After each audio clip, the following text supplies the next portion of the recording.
રસોઈ ફટાફટ કરવા અને ટાઈમ બચાવવા માટે પહેલાંની તૈયારી જ લગભગ અડધી જીત છે. બસ આજે હું એ જ કરી રહી છું, જે મારી રસોઈને બનાવે છે super easy and super quick.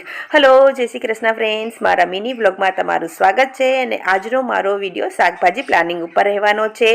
શિયાળો આવી ગયો છે અને સાથે આવી ગઈ છે આપણા માટે એક સુવર્ણ તક, કાચી હળદર ખાવાની, જે શરીરને આપે છે તાકાત, ગરમી અને ઇમ્યુનિટી. તો અહીંયા મેં 1 કિલો હળદરને આથી દીધી છે.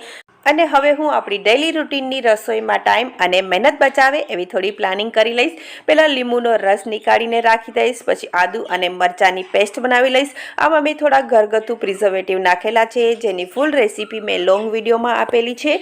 મોઢામાં રાખવાથી ઉધરસમાં રાહત આપતું સૂકું આદુ બનાવવા માટે આદુની કટકી રેડી કરી દીધી છે. અને હવે બનાવીશ કાઠિયાવાડની ફેમસ લસણની ચટણી, જેના વગર કાઠિયાવાડી શાક અધૂરા છે. તો ફ્રેન્ડ, આવી નાની નાની પ્રિપરેશન આપણી રસોઈને સુપર ઇઝી અને ક્વિક બનાવે છે.